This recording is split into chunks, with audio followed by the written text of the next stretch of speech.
ketemu dengan saya lagi. Kali ini pastinya ada hal yang akan saya bahas, yakni perihal DPR yang belakangan ini sering memanggil pihak Polri. Ini akan saya bahas dari latar belakang pendidikan saya di bidang psikologi, hukum, dan juga magister manajemen komunikasi. Belakangan ini, di mana DPR sering memanggil pihak kepolisian dari daerah-daerah terkait kasus yang dianggap bermasalah, memang menjadi topik yang menarik untuk dibahas. Ini bisa menjadi pertanda berbagai hal, baik positif maupun negatif, dan berdampak pada psikologis anggota Polri, pelaksanaan hukum, dan juga persepsi masyarakat. Pertanda dan dampak pemanggilan. Yang pertama, untuk pengawasan dan akuntabilitas. Pemanggilan ini bisa diartikan sebagai bentuk pengawasan DPR terhadap kinerja kepolisian, mendorong transparansi dan akuntabilitas dalam penanganan kasus. Ini bisa menjadi hal yang positif, mendorong polisi untuk bisa bekerja lebih baik dan juga lebih bertanggung jawab. Yang kedua, intervensi dan kepercayaan. Namun, pemanggilan yang bisa dikatakan terlalu sering juga bisa diartikan sebagai intervensi DPR dalam tugas kepolisian, menunjukkan kurangnya kepercayaan terhadap kemampuan polisi. Ini bisa saja berdampak negatif, membuat polisi merasa tidak independen dan terbebani, serta menimbulkan persepsi negatif di masyarakat. Politik dan kepentingan. Pemanggilan juga bisa dipengaruhi oleh kepentingan politik tertentu yang bisa memicu ketegangan antara DPR dan Polri dan mengaburkan fokus pada penyelesaian kasus. Kalau dari hal psikologis untuk anggota Polri, yang akan saya paparkan adalah sebagai berikut.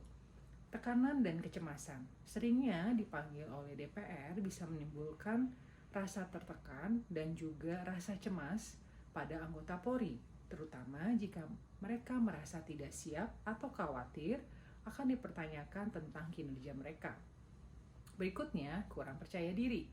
Jika pemanggilan dikaitkan dengan kurangnya kepercayaan dari anggota DPR, anggota Polri bisa saja merasa kurang percaya diri dan terdemotivasi dalam menjalankan tugas. Kemudian, ketidakpastian. Ketidakjelasan tujuan dan hasil pemanggilan bisa menimbulkan ketidakpastian dan membuat anggota Polri merasa tidak nyaman. Kemudian dalam hal pelaksanaan hukum, beberapa hal yang bisa saya sampaikan, transparansi dan juga akuntabilitas. Pemanggilan ini bisa mendorong polisi untuk lebih transparan dan akuntabel dalam penanganan kasus.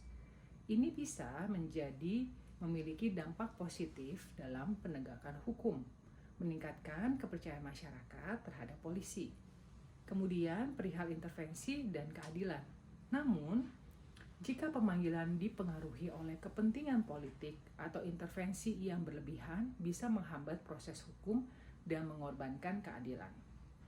Kemudian, ketidakpastian dan prosedur. Pemanggilan yang tidak jelas prosedurnya bisa menimbulkan ketidakpastian dalam pelaksanaan hukum dan mengganggu proses penyelesaian kasus. Perihal komunikasi dengan masyarakat. Untuk hal ini, beberapa yang ingin saya sampaikan. Salah satunya adalah transparansi dan informasi. Penting untuk mengkomunikasikan kepada masyarakat tentang tujuan dan hasil pemanggilan DPR kepada polisi. Transparansi dan informasi yang akurat bisa mencegah timbulnya salah tafsir dan praduga yang aneh-aneh. Penjelasan dan edukasi melalui media massa dan platform komunikasi lainnya perlu dilakukan penjelasan dan edukasi kepada masyarakat tentang apa itu peran DPR, polisi, dan juga proses hukum. Dialog dan partisipasi. Membuka ruang dialog dan partisipasi masyarakat dalam membahas isu-isu terkait penegakan hukum bisa membangun kepercayaan dan mengurangi kesalahpahaman. Seringnya DPR RI memanggil pihak kepolisian terkait kasus yang dianggap bermasalah dalam fenomena yang bermasalah adalah fenomena yang kompleks dengan potensi dampak positif dan negatif. Penting untuk menjaga keseimbangan antara pengawasan dan intervensi, serta memastikan transparansi dan akuntabilitas dalam proses hukum.